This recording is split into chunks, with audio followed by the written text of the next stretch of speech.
Imaginez une femme si belle que les hommes perdèrent la raison rien qu'en la croisant. Une femme qui ne retirait jamais son maquillage, jamais, même pour dormir. Même malade au lit, elle testait chaque homme, sans pitié. Dès qu'il voulait voir son vrai visage, quelque chose de terrifiant se passe. Puis un homme arriva, différent, calme. Il ne demanda jamais rien. Elle accepte de l'épouser. Le soir de leur noces, il tomba, il se cogna la tête, en croyant qu'il est mort. Elle pleura. Ses larmes coulèrent sur ses joues, le maquillage commence à disparaître. Quand il ouvrit les yeux, il se figea. Ce qu'il a vu ensuite va vous hanter à vie. Comment une seule larme peut-elle relever un secret terrifiant? Quelle vérité terrifiante se cachait sous ce maquillage parfait? Restez jusqu'au bout, car cette histoire révèle comment certaines décisions nous détruira toujours à la fin. L'histoire que vous allez entendre va vous glacer le sang. Syrah faisait tourner les têtes partout où elle passait. Les hommes s'arrêtaient net en la voyant. Ils la suivaient du regard, bouche ouverte, cœur battant. Certains lui envoyaient des fleurs, d'autres des cadeaux coûteux. Tous murmuraient des promesses d'amour éternel. Mais Syrah ne choisissait pas facilement. Elle testait chaque homme, sans pitié. Un soir, un homme l'invita au restaurant. Dîner romantique, bougies, musique douce. Syrah joua son jeu habituel, elle fit semblant de s'endormir avec son maquillage. Le lendemain matin, l'homme éclata de rire. Il lui dit qu'elle n'avait pas besoin de toute cette peinture sur le visage, qu'il voulait voir la vraie Syrah. Elle sourit poliment. Mais à l'intérieur, c'était fini.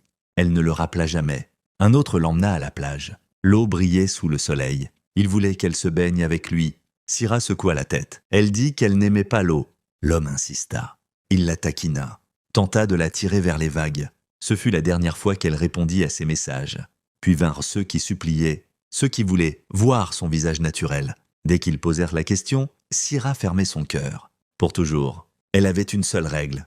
Personne ne devait jamais la voir sans maquillage, jamais. Jean pensait qu'elle était orgueilleuse, peut-être un peu vaniteuse. Mais pour Syrah, le maquillage n'était pas qu'une question de beauté. C'était son bouclier. Elle restait un mystère. Tous les hommes voulaient la percer à jour. Aucun n'y parvenait. La table de maquillage de Syrah ressemblait à une boutique. Poudre, pinceau, rouge, à lèvres, crème, tout était rangé parfaitement. Brillant sous une lampe. Chaque matin, elle s'asseyait là. Chaque soir aussi. Elle peignait son visage avec une précision d'artiste. Même pour aller au marché. Même pour dormir. Même malade, clouée au lit, elle demandait un miroir et de la poudre avant que quiconque puisse la voir. Pour Syrah, un visage sans maquillage n'existait pas. Ce n'était pas une option. Ce n'était pas possible. Parfois, elle fixait son reflet pendant des heures. Ses joues lisses, ses lèvres brillantes, ses longs cils. Elle murmurait à son reflet « C'est moi, c'est celle qu'ils aiment. Si je perds ça, je perds tout. » Ses amis plaisantaient souvent. Elle riait seulement. Mais au fond, l'idée que quelqu'un la voie, à visage nu, la terrorisait. Sa beauté était son pouvoir, son masque. Sa vie entière, parmi tous les hommes, un était différent. Il s'appelait Omar, calme, doux, il écoutait quand elle parlait. Il posait des questions sur ses rêves, pas seulement sur sa beauté. Quand ils marchaient ensemble, il ne tentait jamais de toucher son visage. Il ne suppliait jamais de la voir sans maquillage. Il tenait simplement sa main. Il parlait de la vie, de demain, de construire une maison ensemble. Cela rendait Nadira en sécurité. Avec Omar, elle n'avait pas peur, elle pensa enfin avoir trouvé quelqu'un qui ne la questionnerait pas. Quelqu'un qui l'aimerait telle qu'elle était. Lentement, elle commença à l'aimer en retour. Les jours se transformèrent en mois. Syrah et Omar étaient toujours ensemble. Ils marchaient dans les jardins. Ils partageaient de longues conversations sous le ciel étoilé. Omar ne la brusquait jamais. Il ne demandait jamais plus qu'elle ne pouvait donner. Syrah aimait ça chez lui. Pour elle, c'était suffisant. Elle croyait avoir enfin trouvé l'homme qui ne la quitterait jamais. Alors, quand Omar lui demanda de l'épouser, elle n'hésita pas. Elle dit oui. Le jour du mariage arriva avec des rires et de la musique. La salle était remplie de lumière. Syrah ressemblait à une déesse. Les gens murmuraient entre eux. Comment peut-elle être aussi parfaite? Omar se tenait debout, fier, souriant. Il prit sa main comme si elle était le cadeau le plus précieux de la terre. Les vœux furent prononcés. Les alliances échangées. La foule applaudit avec joie. Rires, danse, acclamations remplissèrent l'air. En fin de soirée, les invités partirent. La musique s'éteignit. Les lumières diminuèrent. Syrah et Omar entrèrent ensemble dans leur chambre. Mari et femme, enfin. Maintenant, il n'y avait plus que Nadira et Omar dans leur nouvelle chambre. Lumière douce, bougies allumées. Omar débordait de joie. Il rit en la soulevant dans ses bras. Il la porta à travers la pièce. Syrah sourit. Mais elle détournait légèrement son visage chaque fois qu'il se penchait trop près. Elle avait fait ça toute sa vie. Personne ne pouvait toucher son visage. Mais Omar ne remarqua rien. Il riait plus fort. Il dit que cette nuit leur appartenait, qu'il avait attendu si longtemps, que rien d'autre n'importait. Puis cela arriva. Son pied glissa sur le long tapis. Il perdit l'équilibre. En un instant, Omar tomba. Sa tête heurta le bord du lit en bois. Le bruit fut lourd, sourd, il s'effondra au sol. Assommé, ses yeux se fermèrent. Syrah se figea. Elle ne pouvait plus respirer. Puis la peur la brisa. Elle tomba à genoux à côté de lui, tremblante. Ses larmes coulèrent avant qu'elle ne puisse les arrêter. Elles roulèrent sur ses joues. Emportant de minuscules traînées de poudre avec elle, Syrah pressa ses mains contre sa blessure. Elle pleurait fort. « Omar, réveille-toi. S'il te plaît, ne me quitte pas. » Pas ce soir. La pièce était silencieuse. Seuls les cris de Syrah résonnaient. Ses mains tremblaient contre la tête d'Omar. Ses larmes coulaient plus vite. Elle glissait sur ses joues, laissant des lignes sombres et irrégulières là où la poudre commençait à disparaître. Elle ne le remarqua pas. Pour la première fois depuis des années, elle oublia son visage. Elle ne voyait qu'Omar, immobile sur le sol. « S'il te plaît, Dieu, pas ce soir. Ne me l'enlève pas. Je ne peux pas être seul encore. Je ne peux pas. » Puis Omar gémit.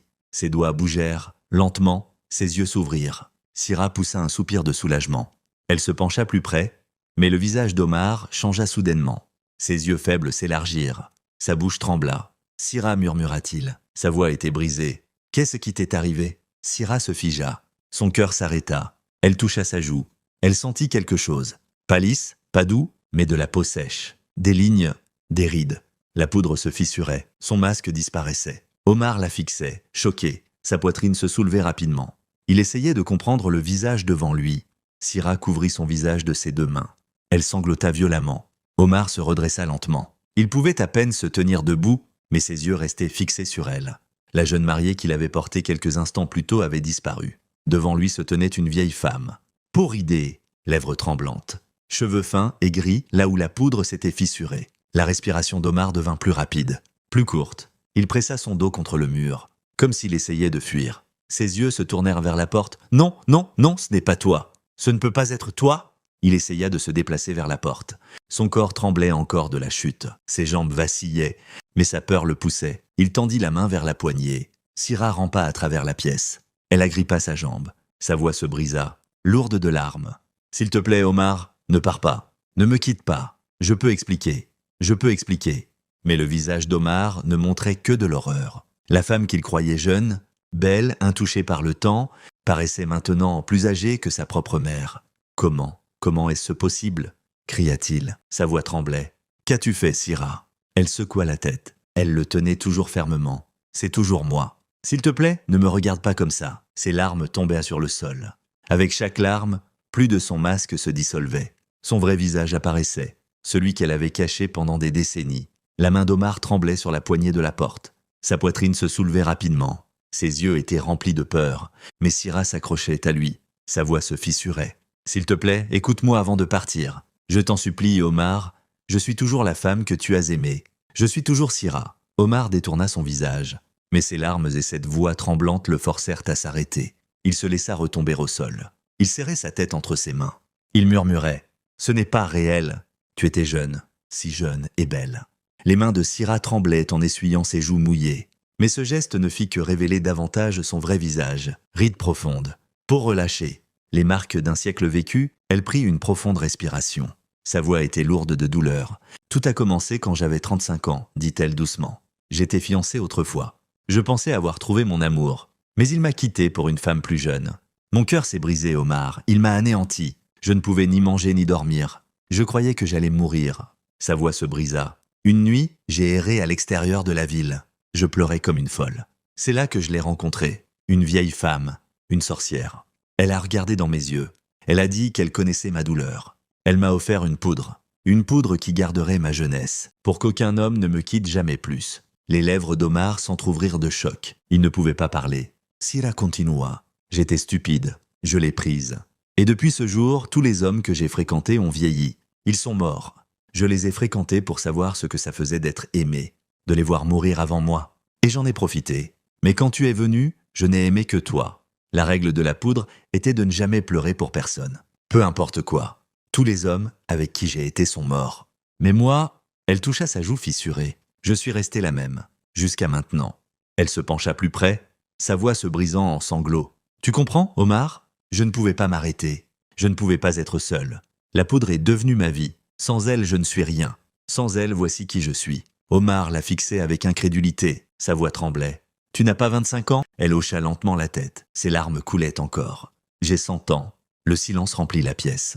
Les bougies vacillaient. Omar pressa son dos contre le mur. Son visage était pâle, sa respiration irrégulière. Syrah rampa plus près. Elle tenait sa main fermement. Ses vieux doigts tremblaient contre sa peau. « S'il te plaît, Omar, ne me quitte pas. Tu es tout ce que j'ai maintenant. Je ne veux plus être seul. » Le corps d'Omar trembla. Il retira sa main de la prise de Syrah. Ses yeux étaient écarquillés, son visage pâle. « Non, Syrah, ce n'est pas la femme que j'ai épousée. Tu m'as menti. Tu t'es caché de moi. » Syrah tendit à nouveau la main vers lui.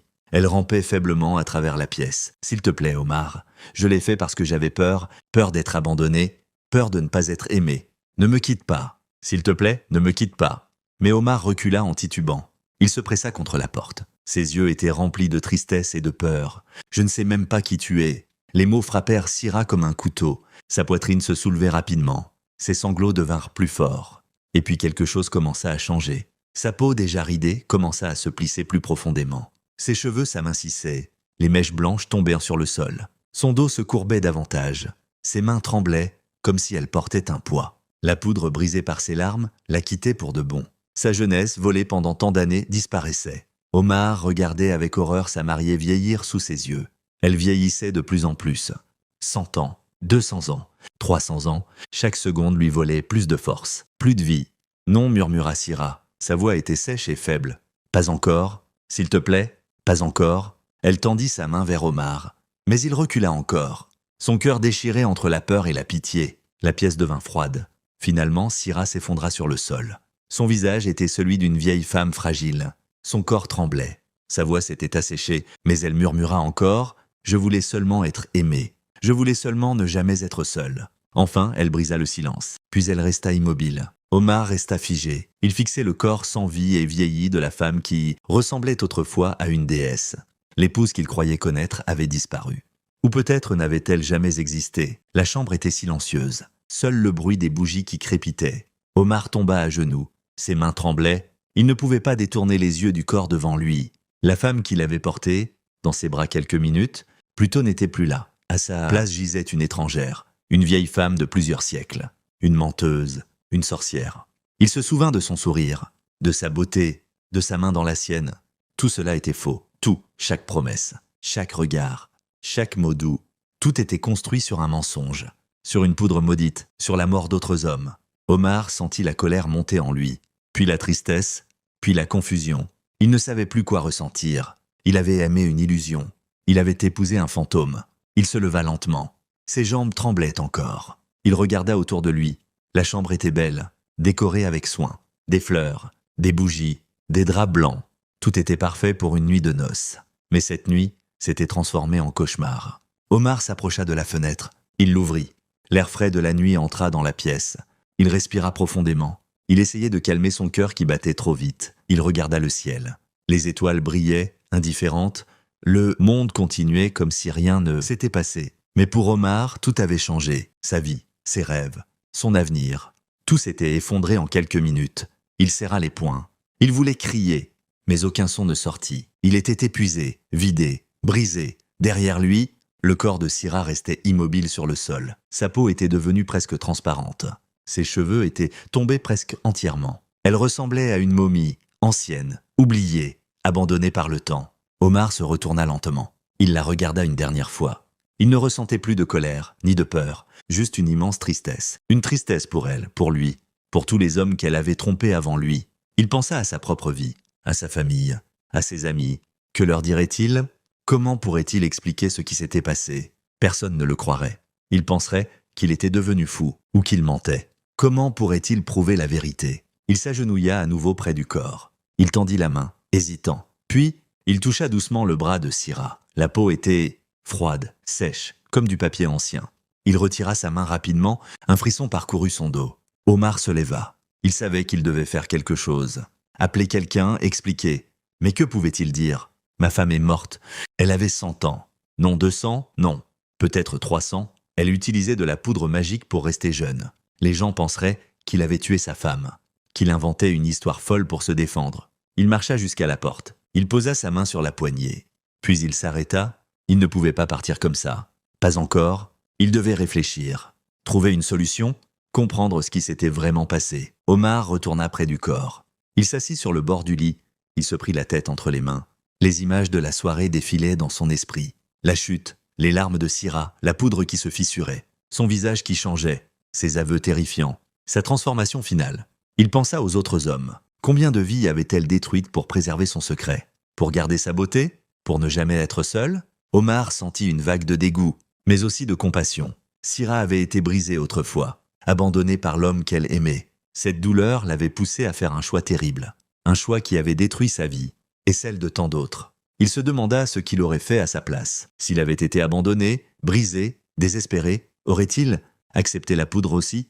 Aurait-il sacrifié son humanité pour ne plus jamais souffrir?